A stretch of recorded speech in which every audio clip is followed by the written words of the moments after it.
Welcome back to the BTS Happy Hour podcast. I'm your host, Andrea. With me, as always, is Morgan. Hey, what's up? On January 18th, the Recording Academy announced that the Grammy Awards show, originally scheduled for late January in Los Angeles, will take place at Las Vegas MGM Grand Garden Arena on Sunday, April 3rd. They had postponed it because of COVID, and this is the second year that they did that.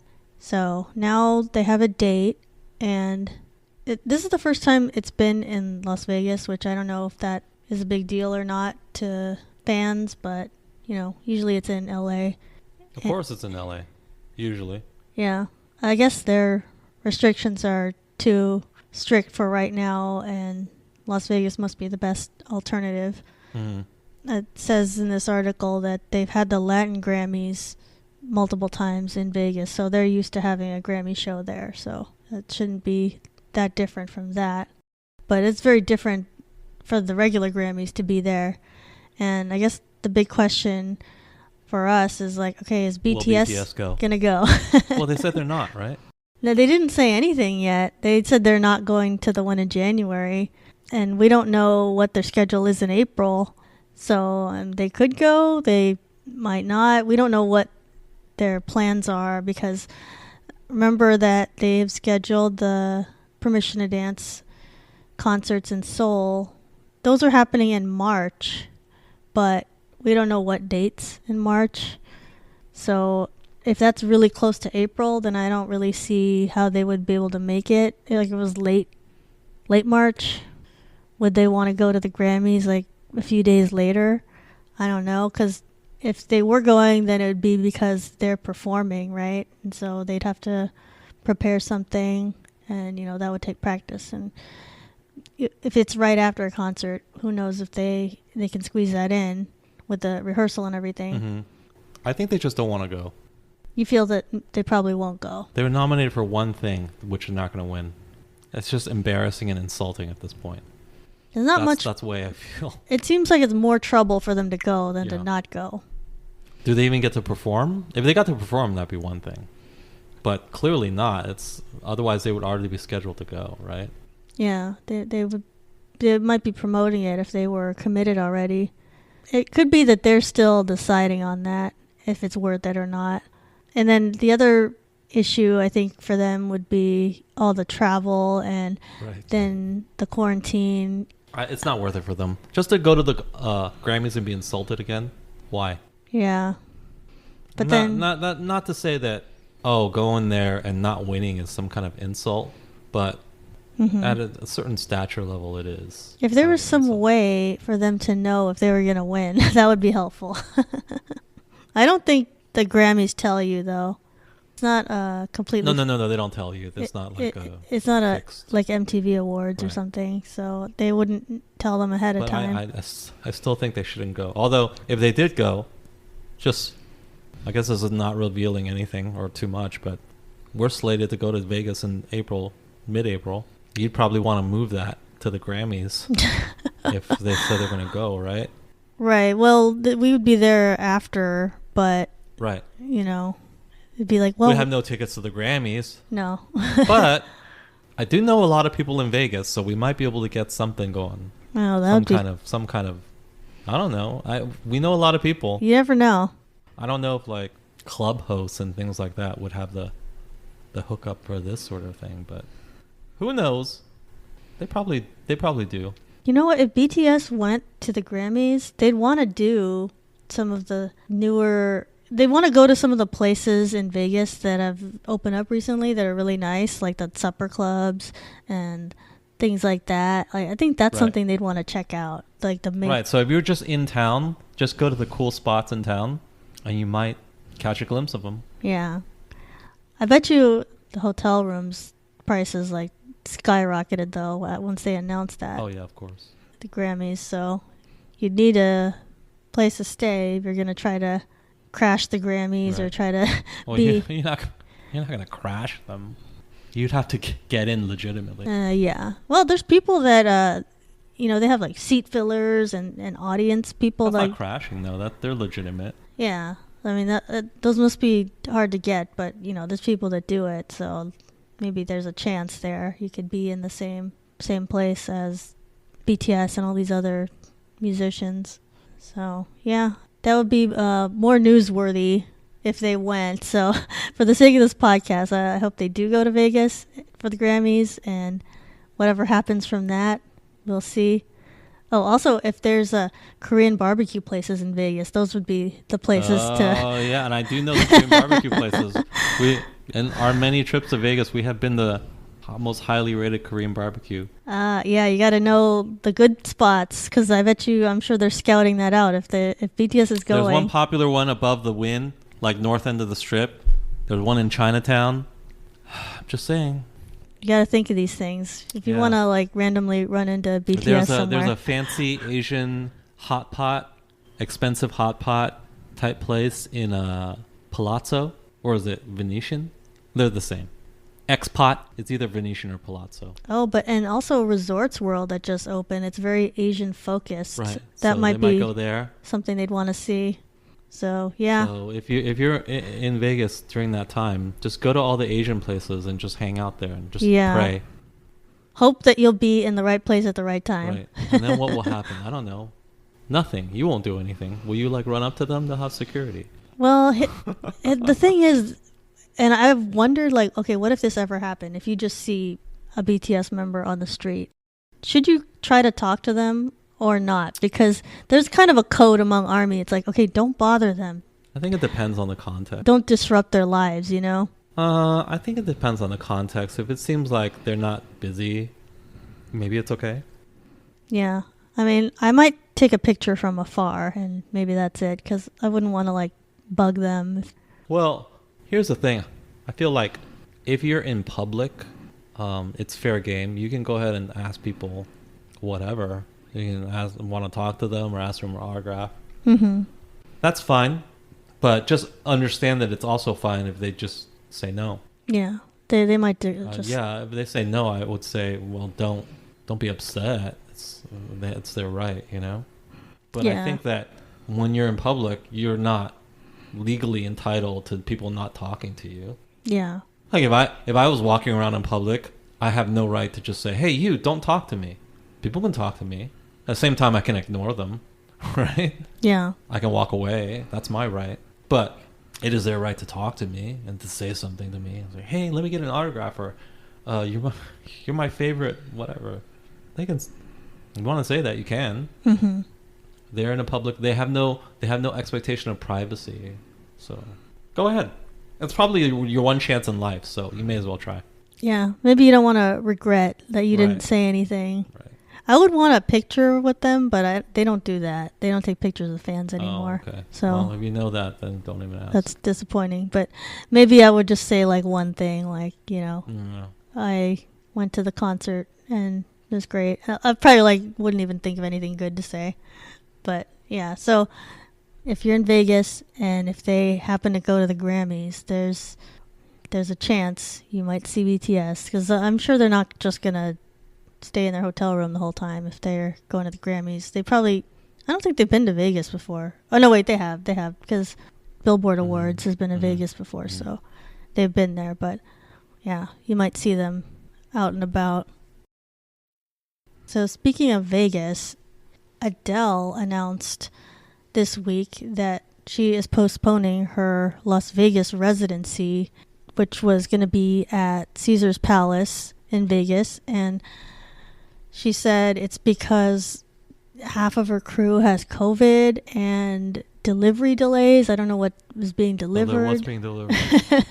I guess things for the stage. I don't know. That's a weird thing to say. No. And she only gave fans 1 day notice, like the day before. She said, right, I'm canceling this whole thing, and it's like 24 concerts, 24 dates, and that's rough, because if you're a fan of Adele, there's fans who flew in, they're stuck, correct? Yeah. You flew in, you're stuck. Well, I guess you have nothing to do that night now, because you're there anyway. I guess you're just gonna have to find something else in Vegas to do. But I think... I saw some like hotels saying, hey, so sorry about this. We'll give you a free drink if you or one of these people who are screwed over. Oh my God. I mean, that's nice. Keep in mind, Adele was playing at Caesars, and the hotel that I saw was giving a free drink was the Wynn. They have no obligation to give anybody anything. Oh, okay. Well, that's nice of them. It was nice of them. They have no obligation. It's not the same hotel. They just felt sorry for them because they were so screwed over, I guess. I mean, I can't believe the day before you're going to say this, you're going to cancel it. It's just so screwed. It's just... First of all, this breaks one of the cardinal rules of showbiz, which is that the show must go on, right? Yeah, it's hard to believe, like, The what show must go on. Someone has to die. what could delay it and make it not happen, you know? Like, she doesn't have COVID. Even if they didn't have whatever was shipping in, whatever like set, whatever the hell they were waiting for, just give her a stage and a microphone. She could sing a cappella. She could sing acoustic. Put a few musicians around her. Mm-hmm. You could get that on short notice in Vegas easily. There's plenty of people who sing. Would it be clean? Would it be polished? No, but you know what? It almost might be better. It almost might be like a more raw, intimate experience. I remember a while ago, Garth Brooks was playing at the Wynn, and he did shows with just like 200 people. Right. And then I had well, first of all, I'm not a country fan, so I had no interest in getting this. But then when I read, the tickets were very expensive because the venue was small, so there was only like 200 tickets available. Right. But they said it was very stripped down. It was very it's just Garth Brooks. Imagine if Garth Brooks came to your home and just started singing. That was the vibe of it. You're like super close, and he would talk to the people. Yeah, I was like, hey, what kind of music you guys want to hear? And he'd do covers and stuff. It's just like it's like Garth Brooks is your friend, and he just like singing songs that that you love, and it was very intimate and stripped down. And I can imagine that experience honestly would be worth more money to me than a polished, like big production with fireworks and whatever. And then there's a place for that. Like if you go to a BTS concert, obviously there's like fireworks and stuff like that, right? But imagine if they came to like an intimate venue where they just sang for you and your friends. It wouldn't have fireworks. It wouldn't have pyrotechnics. It wouldn't have production values. But I almost feel like it would be more valuable because it would be more special than what everybody gets, right? When they perform on TV, that's the type of performance they do. The big production, right? Yeah. Why couldn't she do that is my question. You could easily even just transition, just like last second, just say, hey, okay, all the plans we had, scrap all of that. It's just going to be me and an acoustic band, and we're just going to sing some of my favorite songs on stage. Yeah. I don't think that the people who came would even be disappointed by that. No. I think they would think, wow, this is really special. I'm getting something that nobody else is getting. Everybody else gets the big bombastic Adele songs or whatever. But I'm getting something totally different. Well, they didn't know what it was supposed to be anyway, so... No, they didn't. They wouldn't have known. I don't know why, whatever. There's some theories that she has like problems with her vocal cords or something. I don't know. Yeah, that's why I think there's more to it, because I think you could have put together a show if you wanted to. You could easily have put together a show. So I call BS on that. She might be going through something, or something's wrong with her voice right now mental, that she doesn't want to say. So yeah, there's probably more going on than that. But as a fan who's bought tickets to concerts, I'm sure BTS Army knows the pain of that. And I heard Adele tickets were very hard to get and expensive. Oh yeah, I saw the prices. So now I'm not an Adele fan, but I still sort of looked. Just due diligence. I wouldn't mind seeing her in concert. Right. I'm like, oh yeah. I wouldn't mind either. But then when I saw the prices, I said, no, not at these prices. So that makes it hurt even more that she canceled last minute, because all these people like went through so many hoops to get tickets and spent all this money. Well, here's the thing. Your tickets will be refunded. I'm sure of that. Yeah, that's true. Your tickets will be refunded. But what if you flew in? Your hotel's not refunded. Yeah, that's not refunded. You just are having a regular Vegas vacation then. In January, which is not like a hot time to be in Vegas either. Right. I saw a TikTok of someone. She said, every single Adele concert I bought tickets for got canceled. It was like 3 or 4 concerts. Right. And I was like she has a pattern of this. It's really damaging to cancel it. Yeah. Because I think it would have been better if she did just like a really basic show rather than cancel it, because it's all the bad PR and fans are angry, and fans, they're not going to forget this, and especially since it's happened before. I think it's pretty bad for her reputation. I know she probably lost millions of dollars canceling this, but I think the worst problem is her reputation got damaged. And I know that it was brought up as like a contrast between her and BTS. Well, of course, they're much better about this than she is, but it's not really an east-west sort of thing either. Just in general, people are better about this. I think I read somewhere like the Rolling Stones have only postponed things 3 times in their life. Wow, that's a long... And their career. That's a lot of time, too. And their career at this point is like, what, 70 years? No, I'm joking. It's not that long. Their ages are 70. Maybe it's like 50 years. Well, but that's a long time too, right? Yeah. That's a really long time. Whereas Adele has postponed things like 20 times. Right. And she's not even old. She's like 33 years old, right? Yeah. By the way, she's younger than I thought she was. And yeah, and one of the Rolling Stones even died last year, and they still did their entire tour. Yeah, see that? Like the drummer. I mean, although he's not super essential, but still, it's like, okay, a person died. They still did their show anyway. But yeah, and I just wanted to compare that to how BTS works, because they had to cancel concerts before, and the last time was like the Korea Permission to Dance concerts. No, wait, not Permission to Dance, but the Map of the Soul 7 that they canceled, and they gave like 40 days notice. It was like over a month before, when they knew they couldn't do it. It's like, you don't want people to fly in. Yeah. And it's just like, okay, yeah, it's tough to tell people that, but you have to give people the time and just like rip off the Band-Aid, you know?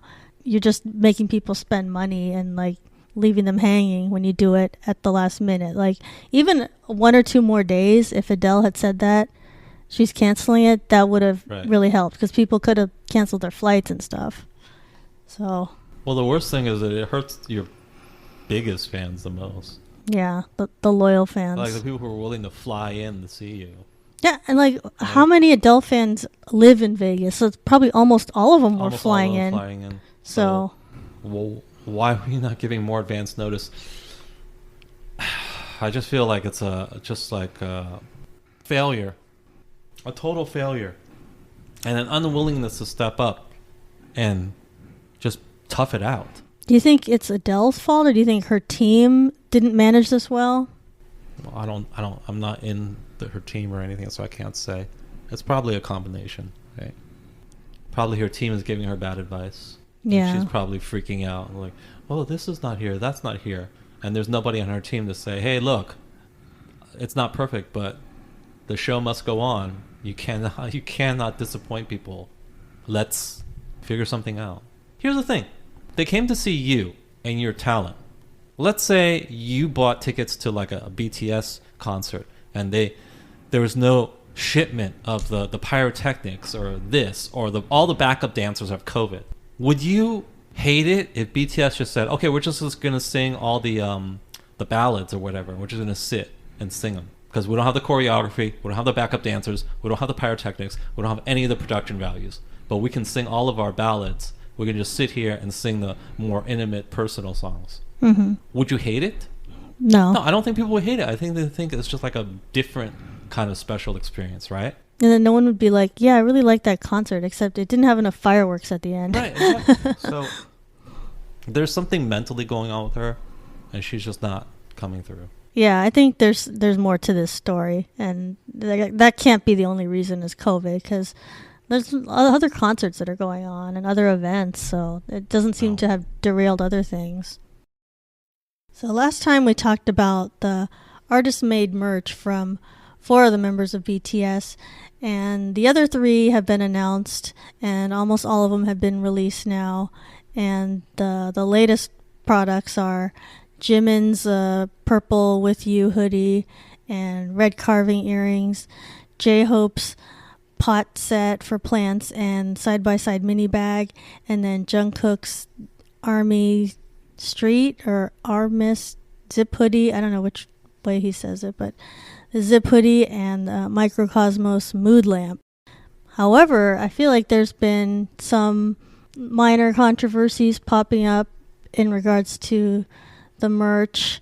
I think all the products have been pretty good and different, so I don't think that's the problem, but, people have their complaints.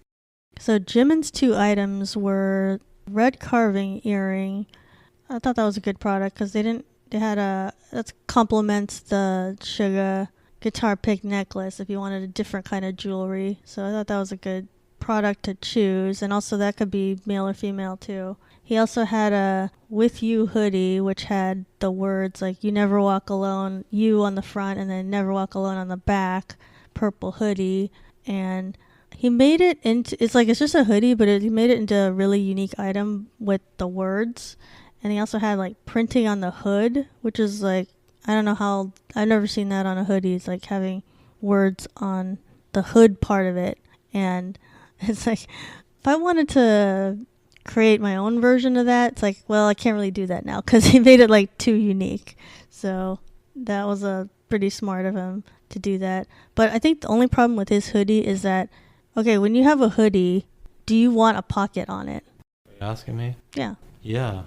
Yeah, so his didn't have a pocket. I feel like hoodie needs to automatically have a pocket, but he didn't include one. I guess he wanted it to look more streamlined. His focal point, I think, is the hood being like a gigantic hood because he wanted a lot of coverage on the head and like have enough slack on it. Like if you have it on, is there enough? It's not like hanging off of your head. So I think that was more of his focus on it, was the right, big enough hoodie and like oversized enough in the hood part of it. And then with J-Hope's products, I thought his plant pot set was actually very retail looking. I could see that being at like Target or IKEA or something. So I think he did a good job creating something that you would see in a store.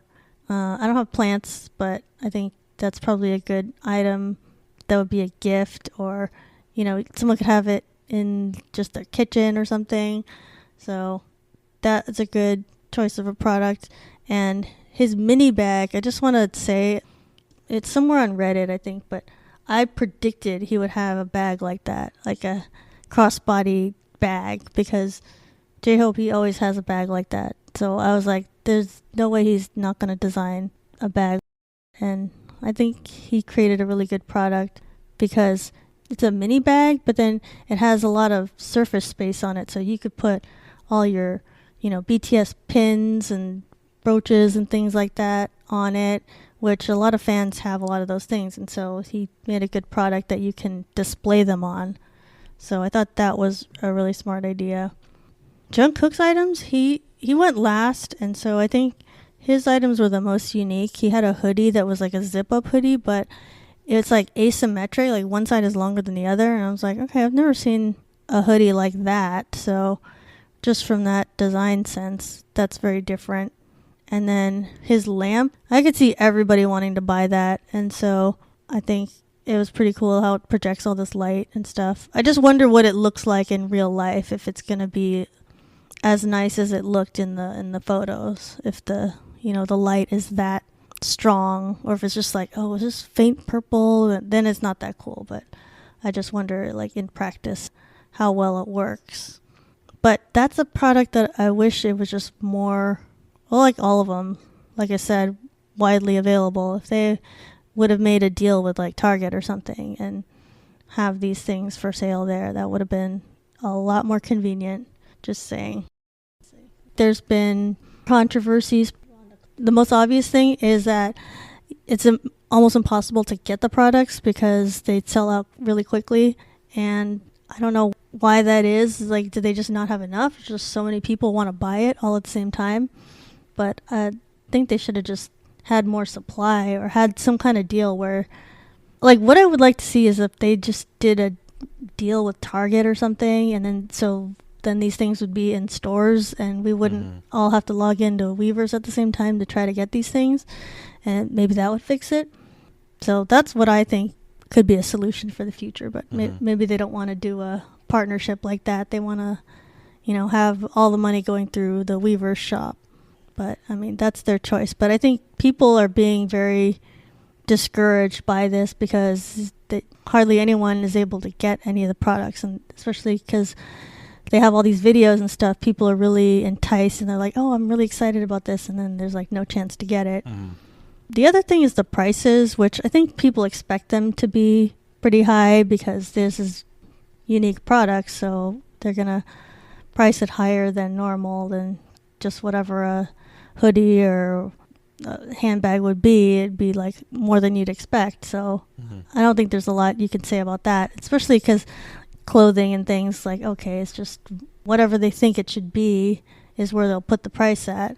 And I did also see on Reddit there was someone who felt that there was not enough plus sizes or enough range of sizes in the clothing items. So they were talking about the jogger pants and the hoodies, that they didn't have enough of the larger sizes, which I looked at the description of the products though, and it seemed like all the products had at least 3 or 4 sizes. So I don't know if that is a really valid. This person needed 7 or 8 sizes. It's like you can't expect them to have 10 sizes, you know. 3XL. Yeah, like some of the products had like XXL, so an XL, so it seems like, okay, that. Well, let's just talk about the elephant in the room. Americans are fat. That's just factual information, you know. Right. It's. And you're dealing with, what's that? A Korean company, right? Right. And I think they tried. They had at least 3 or 4 sizes of the clothing items. They tried. They probably thought, okay, They probably thought there's no way that anybody on earth could be this fat.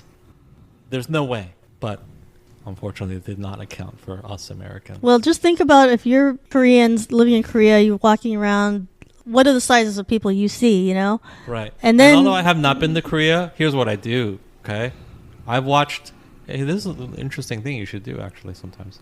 Go on YouTube, and you can watch these walking tours where there's a person walking around a foreign country. It's really cool. You get to get a sense of that foreign country. I've watched videos in Korea. There's very, very few fat people. Right. So they're not going to make clothing in our sizes, so to speak. So what? I mean, you know, would you like them to be more considerate of our sizes? Sure. But can you blame them? Because, you know, they day to day, this is what they see. This is what they're used to, right? So they're not used to people being these sizes. And you don't want to spend a bunch of money on sizes that you don't think people are going to buy. Like, they probably didn't think, like, oh, we need a ton of the XXX 3XL size. Like, they're going to think mostly, like, they're going to try to be reasonable about it and be like, it's okay, we need the most of medium, and then think then about it from L. their perspective. They have to actually sink resources into producing a range of sizes, right? Yeah. So they have to decide what they think will sell. Now, is it unfortunate for you if you're not one of those sizes? Yes. And do I feel bad for you? Well, not really, but, you know, kind of. I wish you would be able to get the sizes you want, but just the reality is, like, well, it's a Korean company, and they're just not going to produce necessarily all the sizes that are reflective of America. They're going to first look at their own country. That's just normal. Yeah. And I think sometimes, you know, this was posted on Reddit, and so then other people chimed in, and they're like, yeah, there's, like, not enough of plus sizes. And so that makes you think, oh, there's so many people that need that size. But then... No. Yeah, that's what I'm saying. Is like it's misleading because, like, if I go to Target or Costco, like, I don't go to the mall. I don't see what's available there. But, like, let's say I'm in Target and see what sizes are there of, like, one thing, activewear, let's say. A lot of times there's no S, there's no XS, but there's tons of XL. And so, okay, clearly that store, they bought into the whole, like, let's have a lot of plus sizes, right? And then, but then it doesn't get bought. It's always like there's tons of it at the store. Right. So I think it's like disproportionate to the people that say, like, we need more of this size, and then they don't actually buy it. Because that happens all the time. Like, I see that at Target and Costco. It's like, if I'm going to buy, like, a sweatshirt or something, it's like, wow, there's, like, 0 of my size and tons of ML, XL, and then everything else, you know? So I think sometimes, like, there's a lot more vocal complaints, but then it's not really true that, like, that many sizes are needed. So I don't know what to say, but I do wish they would have more supply overall. I mean, I don't know about range of sizes, but I think Hybe needs to do something about that, because it seemed like everybody wanted to buy the artist-made merch, especially the clothing, and there was just not enough. And then the other controversy I just saw was that the Jungkook's items just got introduced, and his were this zip-up hoodie and microcosmos lamp, really cool lamp that had like different lighting and stuff. And then the advertisement or the photos that they had with the lamp, it was like inside of a teepee, like a white teepee, and then it was like projecting the light in there. Oh no. And then so it's cultural appropriation. Yeah, so like the Native American army was like, you know what, that you can't use that. You can't have a tent or teepee. All three of them. All three Native American. Well, I don't understand when it became the case that it's like, oh, you can never show a teepee. You can't ever use that as part of a design anymore. It's like, wait, what? Well, yeah, why? It's not like it exists. It's a thing. When was that a thing? You can never have one of yourself. Okay, so you can never show teepee, right? Why are you able to show any kind of architecture? Why? Any structure. Yeah. Like, if you go to the Sistine Chapel, are you not, and you show it, are you not culturally appropriating it? You're just showing it. You're not ridiculing it or anything. Why? Yeah, I don't understand what. It's just European architecture. Like, why? now, if you were making fun of it or criticizing it or something. I just don't get it. So just showing it is appropriation to some people, right? That's weird to me. I don't know when that started happening, but it used to be like, okay, a teepee is just like, well, this is just a type of structure. So showing something that's from a culture is appropriation by their definition. Everything's from a culture. Yeah, everything's from some culture somewhere. From a culture. If you're showing anything, is it appropriation? Someone, of course, tell me, is like, well, if it's from a marginalized, well, who determines what's marginalized? I think if you say Native Americans are marginalized, you're almost saying, but like, by whom? By whom? You're saying like they didn't do anything. They're not marginalized by Koreans, though, right? When did Koreans ever marginalize Native Americans? That never happened. That never. So I don't know what you're talking about, guys. Now you can't even name your team the Indians, and it's like, okay, that name isn't even offensive. Okay, change the logo maybe, but you know, the name, like Indians, that's not even that's not even an insult. It's just like, well, gotta change it. That I can sort of see is like, well, I don't want to be a mascot of something. Fine, but just showing a structure, guys, structures exist. Do you know how many houses in California are built Spanish style or like Mexican style? That's the architecture of the house. Like, isn't that cultural appropriation? It's just the architecture. It's like, yeah, technically it is, but it's just like, well, we like that, so that's the style we chose. But I think, yeah, this is probably not really a controversy. It was just a couple of people on Twitter that are just like, hey, it's just a couple of people. I need attention, hopefully. Let me complain about this. And it wasn't even the item itself. It was just like, well, this is what you put in the photo that had the lamp in it. And it's like, oh, really? This isn't offensive. Totally fine to use teepees in an aesthetic. So you may have heard of a new dating reality show on Netflix called Singles Inferno, and a lot of Koreans, I think, are watching this because it has, Oh yeah, it's big. Yeah, even non-K-pop people are watching this show. And I keep seeing their stories pop up on like the Korean sites, like all K-pop. So clearly, this has like gotten into like mainstream of Korea and like K-pop and stuff. So it's a pretty good show. We were watching, and it has like young attractive Koreans on it. And the concept is to find love, and similar to Bachelor in Paradise, but with just Koreans. there's one contestant named Song Jia who is a YouTuber, and she goes by Freezia on YouTube. And since the show has aired, you know, she was a very popular character, but she's also started receiving criticism now. Netizens have discovered that she has worn fake luxury brand items on the show, like, you know, Chanel shirts that weren't really Chanel, and you know, other things that were not the actual brand. And so she got a lot of criticism for that. She has apologized. She's like, you know, okay, I didn't realize there was, you know, a copyright issue, or I didn't know it was, you know, not the real brand. Like, I don't know if I believe that, but it's like, you know, that's fine. If you want to apologize, or if you don't want to apologize, that's totally fine. I think she did that because she was getting a lot of heat. So it's like, let me just announce that and try to smooth it over.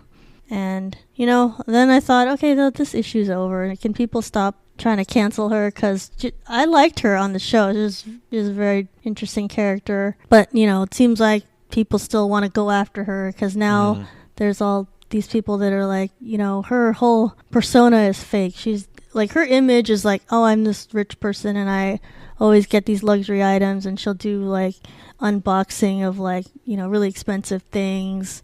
And, you know, that's what people like to watch. They like, oh, wow, let me see what those brands are, you know, and see someone who actually gets items like that. And you know, she's a very attractive woman, and so I'm sure that helps a lot with her YouTube and her Instagram, and that's how she makes money. So the image that she has is this rich, privileged person. And so people think like, okay, that's all fake because she isn't paying for her own apartment, and this image isn't real. And it's like, oh, okay, it could be and it could not be. It's like, does it even matter? It's like, she's just someone on YouTube. Like, I don't understand why this has gotten to be like as much of a big deal as it is. Well, I guess I can understand people wanting an authentic person, right? But as far as I'm concerned, it makes no difference to me whether you're wearing fake stuff. But I think it does sort of matter to some people in Korea, right? They want to know that you're really rich or something. Like they call it golden spoon or something like that. They seem invested in whether or not people are from privileged backgrounds. I don't understand this, but it's whatever. It's what they are into. Whether she apologizes for it or not makes no difference to me, obviously. But the first thing I will say is just talking broadly about the show. If you guys don't know, this show is a great show. Please watch it if you haven't watched it. Yeah, Singles Inferno. Because at first it just seems like, oh, it's just a dating show. And then now if you're American, you might just think, oh, how's it special? I've seen many, many dating shows. It's different, though. It's super conservative. Yeah. Nobody has sex on day one. It's refreshing. And even if you don't think it's refreshing, it's different at least, right? So people, at the most, they hold hands and things like that. And then at first I thought, well, that's boring. I'm used to people having sex throughout a show. They're like, it's not going to be an interesting dating show if they're not just hooking up constantly from day one. But you know what? Somehow they make it very dramatic. Yeah, they've created like, storylines. It's just like the people in their own way working through their romantic issues is very dramatic. Now, if you're an American, this is weird to you because people, they're just unafraid to just have sex with people on television right away. I'm not trying to judge them or anything, but yeah, that sounds really weird to Koreans probably. We were watching an episode and people dare to get into a bed together, and the commenters, you know, the observers of the show, because they have like these hosts that are observing the show, right? I don't know if you've seen it, but there's like hosts that are watching the show. Yeah, there's the 4 celebrity hosts. One of them's from Super Junior, by the way. So there's a K-pop connection. I recognized him. Right.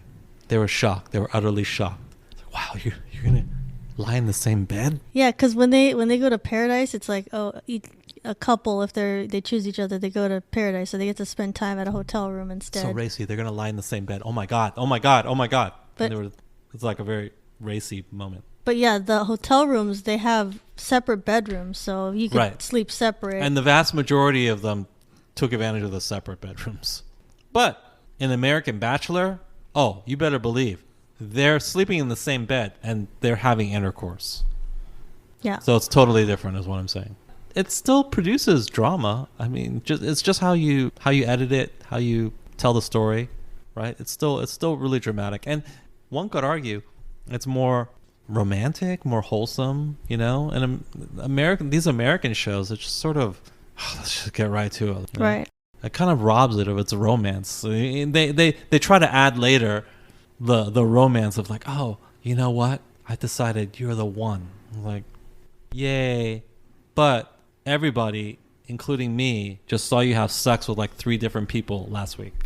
Yeah, so it's like, so okay. Is it that special that you chose me? Is it really that special? At the very end, it's like, yeah, that didn't erase all that. But I chose you at the end. Isn't that cool?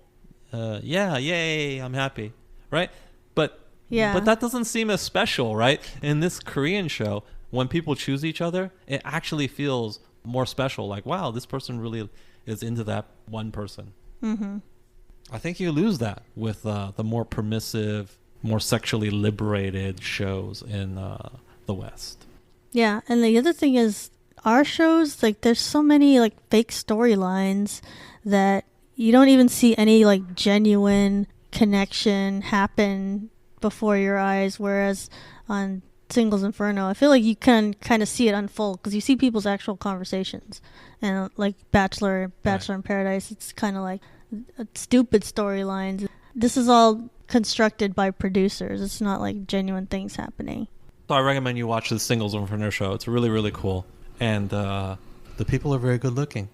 If you like K-pop, you'll like these people. In fact, this particular person we're talking about looks like a K-pop star. She looks like Jennie. Yeah, she looks really similar to Jennie. Yeah. And as far as bringing it back to the original point, I don't care that she wears fake designer goods. Who even cares? I don't even care. First of all, fake designer goods, very common in Asia. Why do you have to even apologize for it? Who even cares? I also liked on the show how every person there has a business that they started or they're very successful. So it seems like the caliber of people was very high. I don't know if that was just their selection process or just, you know, all the young attractive people in Korea have a lot going on in their lives. So I was impressed by that. And with Freezia, let's say her persona was created, like she isn't really rich like she appears to be. That's not even a huge... Why does it even matter? Yeah, why does that matter? I don't think it matters, and it's not a new thing either, because there's so many... I can look at so many examples of singers in America that they have this like, I started from nowhere and I made it to the top, and it like that story isn't really true. It's just kind of like, oh, that sounds good, and then okay, later you find out it's not true, but it's like, well, that it doesn't really matter. Everything you consume is fake. I think that it would be healthy for people to understand that there's a strong possibility that all the stuff they consume is fake to some extent, right? Just think of it like a TV show. It's entertainment. Like when you watch a reality show and you find out that people are not who they say they are and they're not really in love or this and that, it's just for your entertainment. Can you accept that, right? You'll be much happier. Like we all know how Justin Bieber, supposedly he was on YouTube and then got discovered by Usher, who was watching YouTube or something, and that's how he made it big. But it's like, that's not really what happened. It's like he was on YouTube and he had like all these different... There were people competing to sign him. It was like wasn't just Usher, and it wasn't just him being on YouTube. Like he was like known to be talented. So they just kind of created this story that is like, oh, anybody can be on YouTube and be discovered if they're a great singer. And he kind of like launched that whole genre of people, you know, I have original songs and I'm singing on YouTube. It's like Justin Bieber kind of started all of that. So, but yeah, he wasn't really discovered on YouTube. I remember it was like there was more to it than that. And then same with like Olivia Rodrigo or Billie Eilish. They made it look like, they just made it because they succeeded and they just happened to get this one role or this one song. And it was like, no, they spent years making connections and they working towards that, and then they just kind of like their team put together this story. It's like, oh look, this person just showed up just now and they're huge. It's like people call it industry plants or whatever, but that's kind of what it is. It's like they're known to be working with some professionals, and then they just suddenly pop up and are immediately successful. And like even Rihanna, like supposedly she was like this really poor girl in Barbados or whatever, and like scrounged up just enough money to go to somewhere and record a song. I don't know exactly what her story was, but it was something like that. But it was like, okay, actually she was like known by, many record producers or whatever, and it was like she got a lot of help and stuff. So it like wasn't the story that they'd said when she started out. Mm-hmm. So my point is like this just happens a lot, and it's like, okay, just because it happened with a YouTuber, they weren't exactly what they said. It's like it's not a big deal. Like people want the product that she was putting out there, so that's you want the fantasy. Why, yeah, she supplied it. Don't complain. That's what people wanted to see, and then they were happy with it. And you know what? When you break it down, all of the people you follow, all the stuff that you love, at some level, it's a fantasy, right? When you think about like even the K-pop people you follow, and like, oh, so and so's the nicest person in the world. They're not the nice. They're a regular human being, right? Mm-hmm. I think it's safe to say everybody is a regular human being. They have good days, they have bad days. But if they give you the fantasy, then they've done their job. Yeah. It's the same thing. I hope the k-netizens just calm down with this whole thing. They seem to be really going after her. Like, I don't know why. It's like... Because she's an attractive woman. Yeah. But I think the backlash is kind of going away because she was booked to be on all these variety shows now because she's a celebrity. And then, like, they were like, we're going to edit her out. But then... She was just on. Edit her out. What she was just on Knowing Brothers, and then they didn't edit her out. So they're like, "Oh, okay, we don't care about that. We're just gonna show her whole appearance anyway." So I think people are getting over it, and they're just like, "Well, whatever. It is what it is." So when we saw the story about Freezia, we also saw the related story. I guess this was all on Korea Boo or on the video that we saw. It was all tied together, but there's a story about Maskfishing, which I didn't even know was a word, but yeah, it's a thing now. It's where in Korea, if you wear a mask and it's on your dating profile, you're mask fishing. Yeah, and then like let's say you're probably more attractive with a mask on. Yeah, if you don't look as good as you do with your mask on, it's misleading, and so people are getting mad when they meet the person in real life. Because, a lot of people have really nice eyes, and then it's like, oh, okay, that person's attractive, and then it's like... Oh, they got the double eyelid surgery.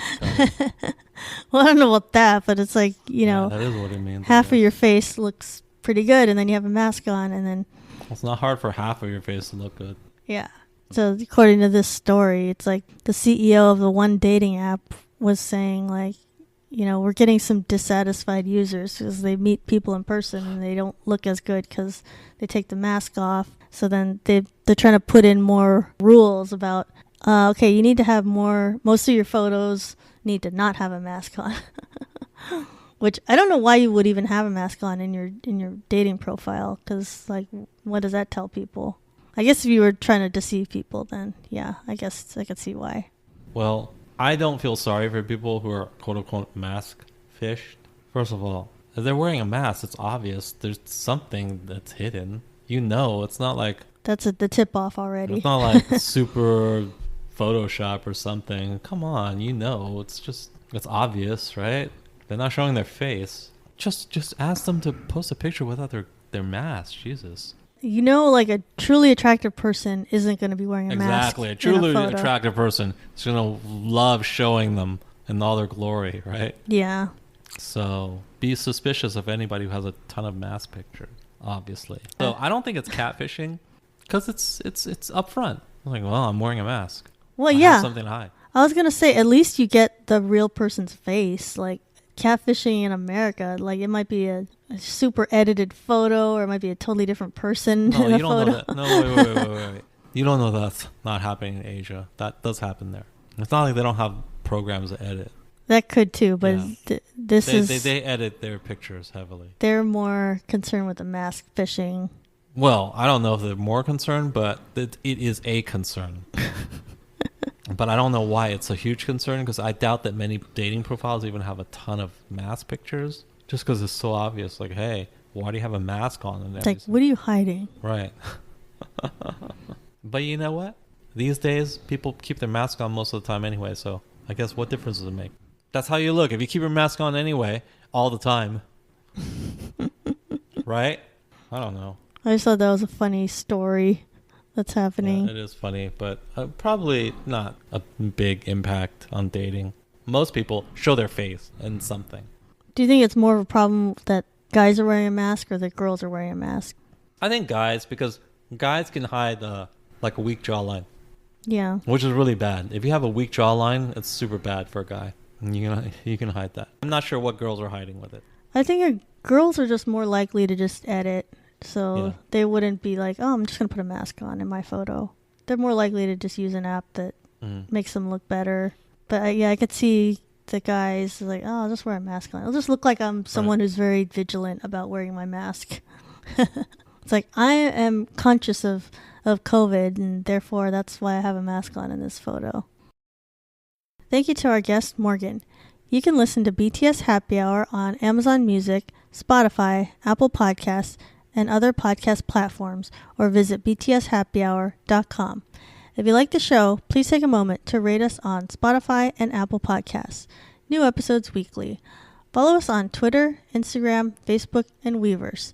If you've listened all the way to the end of the episode, you have proven yourself a true fan of the podcast, and in honor of J-Hope's plant pot merch, comment with a potted plant emoji on our latest Instagram post.